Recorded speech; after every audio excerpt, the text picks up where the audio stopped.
The first sign something was wrong was not perfume or lipstick. It was a calendar reminder on my wife's phone that said, "Anniversary dinner," with a heart emoji, on a date that was not our anniversary. I saw it by accident while she was washing dishes. Her screen lit up on the counter and I glanced without thinking. At first I assumed it was a friend's birthday or a work thing. Then I did the math in my head and felt my stomach drop. Our anniversary was in September. The reminder was for late March. We were in February. I told myself not to jump. I told myself people set reminders for anything. I told myself I was tired, but the word anniversary stuck to my ribs like a fishbone. My wife's name is Karina. We had been married 4 years, together 8. We have a little house with a cracked driveway, a dog that thinks every delivery truck is a threat, and a 5-year-old daughter who still crawls into our bed at dawn and whispers that she is hungry, like it is an emergency. My life is not glamorous. I manage inventory and routing for a regional distribution warehouse. Karina works in real estate, mostly listings and staging. She is good at it because she is good at making things look perfect. That is also what she did to our marriage. Perfect from the outside, quietly leaking from underneath. After I saw the reminder, I tried to forget it. I did not confront her immediately because I have learned that accusing someone without proof turns you into the villain in their story. Karina is a master storyteller. She can make a minor inconvenience sound like a tragedy and make her own choices sound like fate. So I waited, and I watched. The next week, she started leaving earlier than normal, always with a bright, purposeful energy that did not match the reason. She said she had showings. She said she had staging meetings. She said she needed to meet a contractor. But her outfits changed. Less practical, more intentional. Hair done on days she claimed she would be running around in dusty houses. New earrings she never wore around me. When I asked simple questions, she answered quickly but without details, like she was handing me a prepackaged explanation and hoping I would not open it. One night, after our daughter fell asleep, Karina sat on the couch, scrolling, while I folded laundry. Her phone buzzed and she smiled. Not the polite smile you do for a coworker, the private one. I asked who it was. She said just Adam. Adam was her ex, her first serious boyfriend, the one she described as a lesson in what not to tolerate. She said he was selfish. She said he never grew up. She said she was grateful it ended. When she said his name now, she said it casually, like saying the name of a weather app. I felt my chest tighten. "Why is your ex texting you at night?" I asked. Karina rolled her eyes and said he was asking for advice about buying a place because he trusts her work. She said she has clients who ask at all hours. Then she added the line that people add when they want to end a conversation. "Do you not trust me?" It was not a question. It was a warning. I said, "I trust you. I just want to understand." She went back to her phone. Conversation closed. The next morning, our dog started barking at the front window like someone was walking up. I looked outside and saw a familiar car. Adam's car, parked across the street. My throat went dry. He did not get out.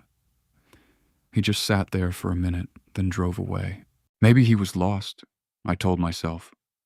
Maybe it was coincidence, but coincidence does not park outside your house at 7:12 a.m. and then disappear when you step out. That afternoon, I called my best friend Leo and told him I thought I was losing my mind. Leo is the guy who keeps his emotions inside but sees everything. He asked me one question. Is Karina suddenly protecting her phone? I had not even realized it until he said it, but yes. She used to leave it on the table. Now it never left her hand. She took it into the bathroom. She flipped it face down. She started using headphones for calls that should not need privacy. Leo told me not to explode. He told me to gather facts and protect my kid first, He said if an ex is involved, people get reckless. That night, I went to put Karina's phone on the charger while she was in the shower. I was not proud of what I did next, but I was tired of living inside suspicion. Her screen lit up. A message preview appeared. Dinner confirmed. Same place. Do not be late this time. There was no name visible, just the content. My hands shook as I stared at it. Not a business client, not a friend. Someone who felt entitled to tell my wife not to be late. I put the phone down like it was hot and walked into the hallway. The shower was still running. Our daughter's nightlight glowed faintly from her room. The house felt suddenly unfamiliar. I did not confront Karina that night. I did not want to fight inside the walls where my child sleeps. I slept on the edge of the bed with my back turned, staring at the dark. The next day, I did something I never thought I would do. I checked our bank account. Karina and I share finances. We always have. I handle the bills because I am predictable, and Karina hates routine. She likes big moments, not steady maintenance. When I opened our banking app, I noticed a new monthly transfer I did not recognize. $400 every month, labeled payment plan. The account it was going to was not a utility, not a credit card, not our mortgage. It was going to a personal loan portal. The name on the portal was Adam R. My pulse pounded in my ears. I clicked through the details and found it started 6 months earlier. 6 months of our money going to her ex.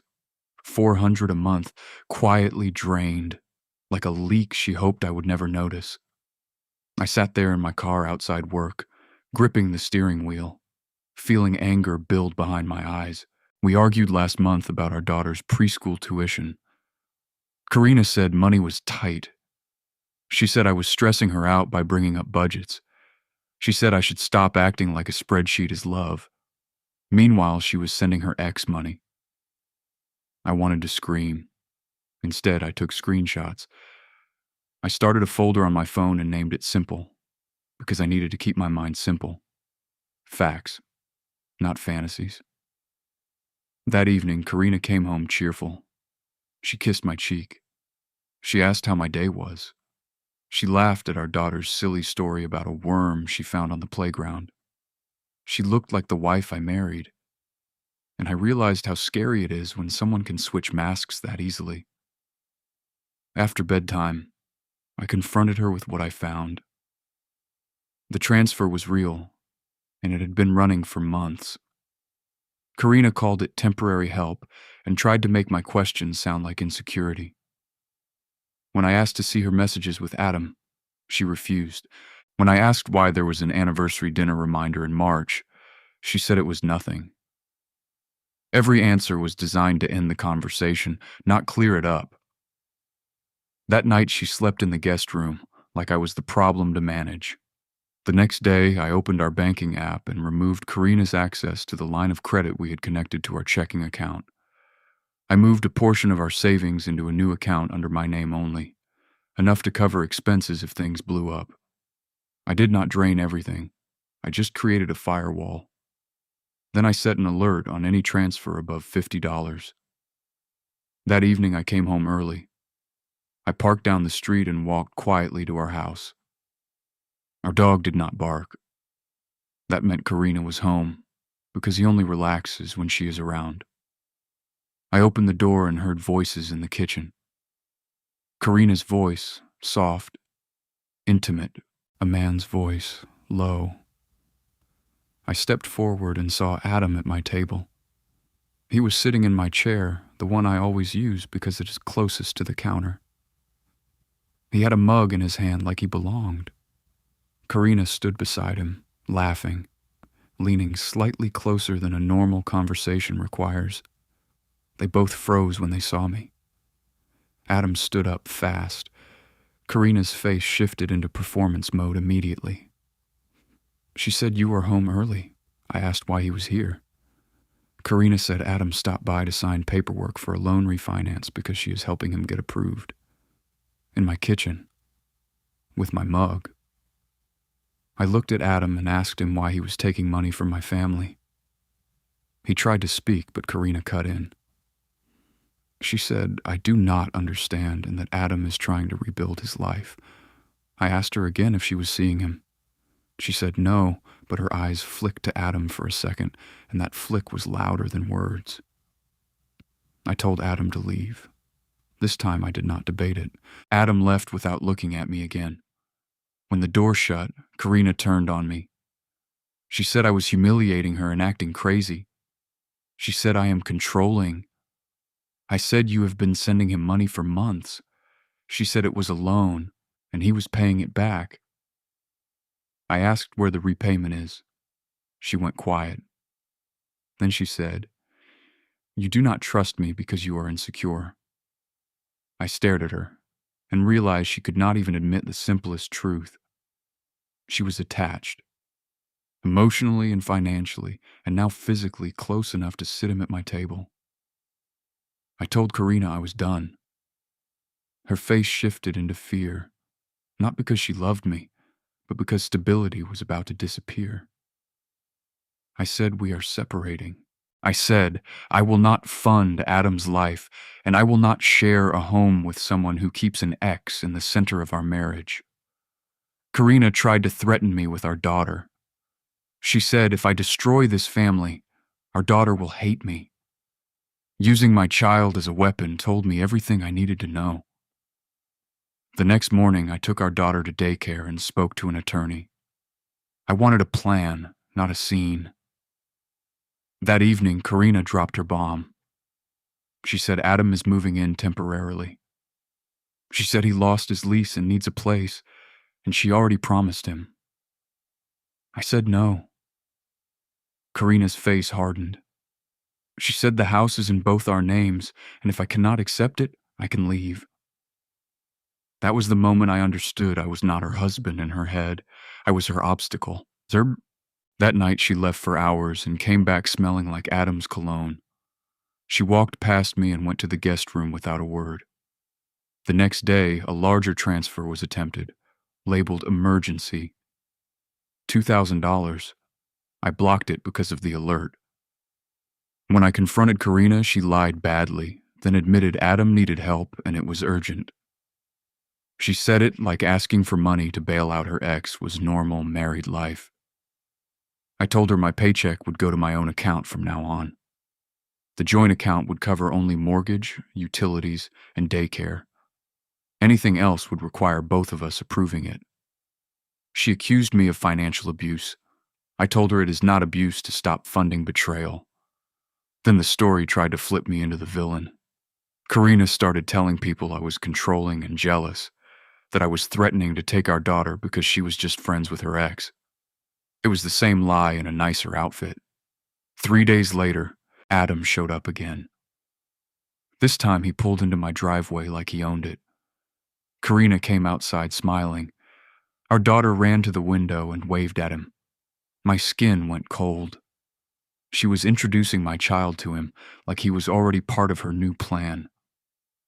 I walked outside and told Adam he is not welcome on my property. Adam smiled calmly and said he is here to help Karina move some things. Karina stood behind him, arms crossed, watching me like I was the obstacle to remove. I told Karina this ends now. If she wants to be with Adam, she can. But she will not do it while using our home, our money, and our child as props. Karina said, "You cannot stop me." I said, "Watch me."